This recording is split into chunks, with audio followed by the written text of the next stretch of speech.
Sometimes we think that we need super crazy, outlandish routines in order to make our lives run smoothly, but that is simply not the case. And in fact, it's actually what we don't need. So today, I want to share 5 practical strategies to help you uncomplicate your daily routines. Are you ready to stop the chaos, the stress, the overwhelm that's filling your life? I'm Renae Matt, and together you and I are going to build simple routines that are going to change your life. When you put these habits into practice, you're going to be able to organize your life in a way where you can be there for your family, pay off your debt, save money, your house can stay organized, you don't have to stress about what's for dinner, and you still get time for yourself. So without further ado, let's get started. Welcome to the Routine Advantage Podcast. When we can simplify our daily routines, that's when we feel our best because it takes a lot of brain power to be able to have complicated routines and systems and habits in play. And we don't need more to think about. We want to keep things super simple so that it's not overwhelming. And when we can keep it simple, it can flow so much easier and it's easier to maintain long term when it's simple to sustain. So, I have 5 practical strategies, and these are super small, simple things, but they build upon each other and they all work seamlessly together to help you uncomplicate and simplify those daily routines. So, your first one is number 1, focus on one thing at a time.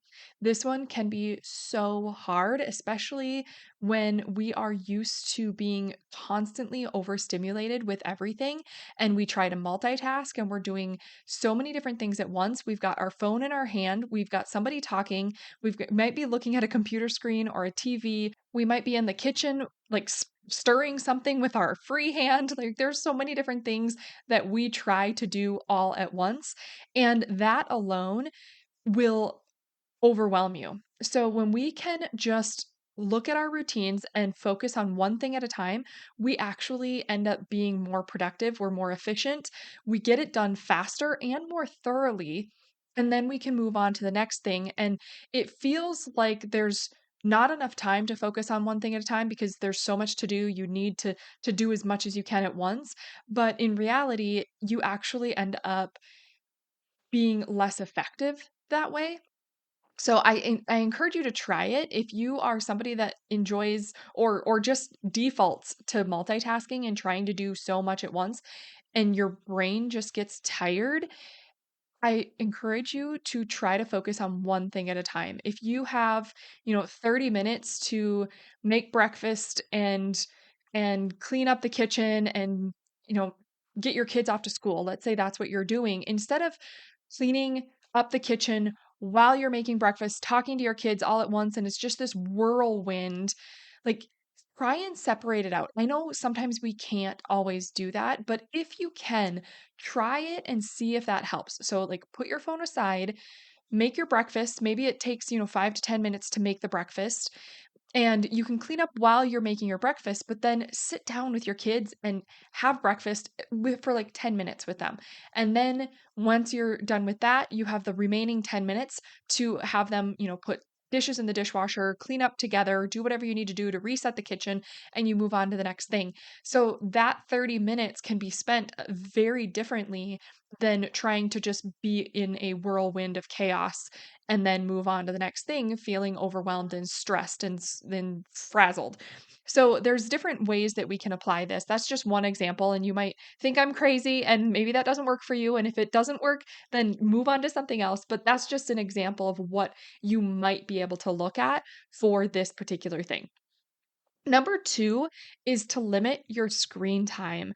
And when we can limit our screen time, it is actually a strategy for your daily routines because you can be so much more effective. If I am feeling overwhelmed, a lot of times it's because my screen time is up. And it usually just sucks you back in, and you don't realize it until you start feeling that overwhelming feeling like you just don't have enough time for everything. And then once once you notice that, then it's like, oh yeah, my screen time has been creeping up. So if you can do whatever you can to limit your screen time, it is going to help you simplify your routines, I promise. So if you need to use some apps to like block everything or to lock you out of your phone for a certain period of time, there are free apps that do this. You can use a timer to either give yourself a timed amount on your phone, or maybe it's a timer on when you can actually go on your phone. Like, schedule it in, whatever you need to do to make it work for you. But I would definitely encourage you to look at your screen time and limit your screen time and see how it affects your daily routines. Number 3 is to keep all of your routines simple. So, this is a strategy that it needs a constant reminder because we can very quickly overcomplicate our routines without even realizing it. But when we really focus on keeping them super simple, and this means they are short, they are effective, you're focused on doing what is most important, those are the ways that we can keep our routines super simple. And I would suggest starting with the 5 foundational routines that I talk about here on this podcast, because those are going to kind of give you that base foundation to help you run your life and feel more organized. And then you can build from there if you want to add more routines in. But if you start with the 5 foundational routines, you are going to have a morning routine in place. And again, these are super simple, focused routines. You have a morning routine, a meal planning routine, a daily 7 home routine, a movement routine, and a budget routine. And when you can get those 5 foundational routines in place, and keep them super simple and short and effective, you are doing what is most important, and it's going to build on each other, and you're going to just feel like you can take a deep breath because you've got things under control and things will feel so much more organized, but not in a complicated way. And if you don't have those routines set up yet, you can go back into the previous episodes of this podcast. We have over 250 episodes now. So there's lots of episodes, and everything is within the podcast. If you want more of a shortcut, however, you can go to my website as well at reneematt.com. And you can go to reneematt.com/blueprint and get the workbook that is your organized life blueprint workbook. And you can either, do the PDF version where you print it off yourself, or you do it just on a digital copy, or you can order the actual physical workbook on Amazon. And that will help you just kind of get your foundation set and get started with those 5 foundational routines. If you need that shortcut and you need some help to just really hone in and build your routines that are customized to you. But if you want to, you can go back in previous episodes of the podcast. It's all there as well. It just might take a little bit more time to to get through it all. But you can certainly find it however is best for you. Number 4 is to repeat your routines in the same order once you find what works. So, especially like we'll focus on the 5 foundational routines here. If you are doing your, let's say, daily 7 home routine, and you find the 7 tasks in your home that you want to prioritize doing daily and repeating daily, find a way that that works and test out the flow. So if you have 7 tasks that you are prioritizing, test them out in one order, and then the next day switch up the order and test it with going in that order. Eventually, you will find what is the most effective way to get through it quickly, where it feels like it just flows really well. And once you find that, repeat it over and over and over in the same order and doing the same steps, because eventually you are going to find that once you begin that routine, it will just flow automatically and you'll just be in motion and you don't have to think about it so much once you have repeated it so many times. So when we can do this, it uses less brain power and we don't feel as stressed, and it just becomes more of our natural flow because you don't even have to think about it anymore. It's just what you do when it's time to do that task or that routine. So it is amazing how this works, and it's in any area of your life, but really focusing in on the routines and building those routines super simple and then repeating them in the same order is going to help tremendously.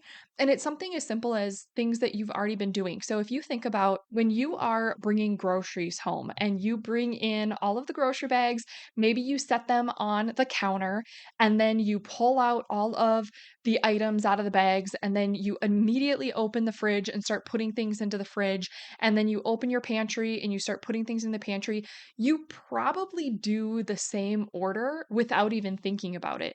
And if you don't, then it's something to consider, like what actually flows best for you and helps you get through it without it feeling like a chore, but it just ends up being kind of seamless. Like that's what you're looking at getting in place with your routines is just doing it automatically without even thinking about it. It's the same thing as when you are getting up in the morning and you're going to brush your teeth, you're walking into the bathroom, you're flipping on the light switch, you're grabbing your toothbrush, you're grabbing your toothpaste, you're doing what you need to do, and you're probably repeating it in the same order, in the same way, and you're not even thinking about it anymore because that's just what you do. So that's what these routines will become when you find the flow that works the best for you, and then you repeat it over and over. It just becomes part of what you do without you even thinking about it anymore. And then number 5 is to prioritize silence daily. And this one, you might be like, why would I need to prioritize silence? Because there's a lot of times where I'm not, on my phone or I'm not on the computer or I'm not doing something with the TV or people aren't talking to me. But when you really think about silence and just sitting in silence, it is rare for most of us. So it's something that it's almost uncomfortable to be sitting in silence for a while because we always need something going on. We need stimulations. Maybe you're listening to music, you're listening to a podcast, you're listening to an audiobook. You've got something going on in the background. You've got kids in the other room. You are talking to somebody, you're giving somebody a call. Like there's always some type of noise around you. And not only is it filling our lives with distraction, but it's also it amps up our stress levels sometimes because we don't have time to just decompress in silence. So getting really comfortable in silence every day can be really challenging. So I encourage you to think about when you are actually in complete silence. And if you're not, try it and test it out and just prioritize a little bit of silence every day. It could be just for a couple of minutes, maybe it's a longer period of time, but even if you're going for a walk, a lot of times like I'm always plugging in my earbuds because I'm going to listen to a podcast or I'm going to listen to an audiobook. And every once in a while, like it's really uncomfortable to know that I don't have my earbuds with me. And that's one of those things where it's like I need to have some silence so that I can actually hear myself think. And when we can do that, it does flow into the rest of our day and it helps to simplify our daily routines because we have a moment to think and to breathe, and we don't feel so overwhelmed with everything like we're just going to bulldoze through the rest of the day. So it's a weird thing to think about, but when we can prioritize spending time in silence, it does affect how we do the rest of our daily routines. So it's a weird one, but I encourage you to try it and see how it affects your daily routines and if it helps you simplify things in your life. So I will repeat those 5 practical strategies to help you uncomplicate and simplify your daily routines. And like I said, they're small, they're kind of weird, but they do help. And I strongly encourage you to try them. So, number 1 is to focus on one thing at a time. Stop trying to multitask doing everything. Number 2, limit your screen time. Use those apps to block things out. Use a timer if you need to, whatever you need to do, just limit your screen time. 3 is to keep your routines simple. We want them short, effective, and we want them focused on doing what is most important. And like I said, I would strongly suggest starting with the 5 foundational routines by either going back into the podcast episodes and getting those in place. Or you can go to my website at reneematt.com/blueprint to get the workbook, and it'll give you just a bit of a shortcut. But those 5 foundational routines that I would recommend starting with are going to be your morning routine, your meal planning routine, your daily 7 home routine, your movement routine, and your budget routine. And then number 4 is going to be repeat your routines in the same order. Once you find a good flow, repeat it every day in the same order. And eventually you're going to do it without even thinking about it. So you're going to use so much less brain power and it's just going to feel so much simpler. And then number 5 is to prioritize silence daily. We really want to take time in silence and get comfortable in the silence. Get comfortable in the uncomfortable because it does really truly make a difference. So, I hope that that was helpful for you. I hope that you can take these strategies and plug them in and they make a difference for you too. Did you love that episode or learn something useful? If so, would you do me a huge favor? My goal is to grow this podcast and help as many women as I can break free from the overwhelm so they can truly enjoy their life. The best way for me to do this is for you to leave a 5-star written review on your podcast app and to share this episode with a friend or in your Instagram stories. I appreciate you being here. I hope you have a wonderful day, and I will see you on the next episode. Take care.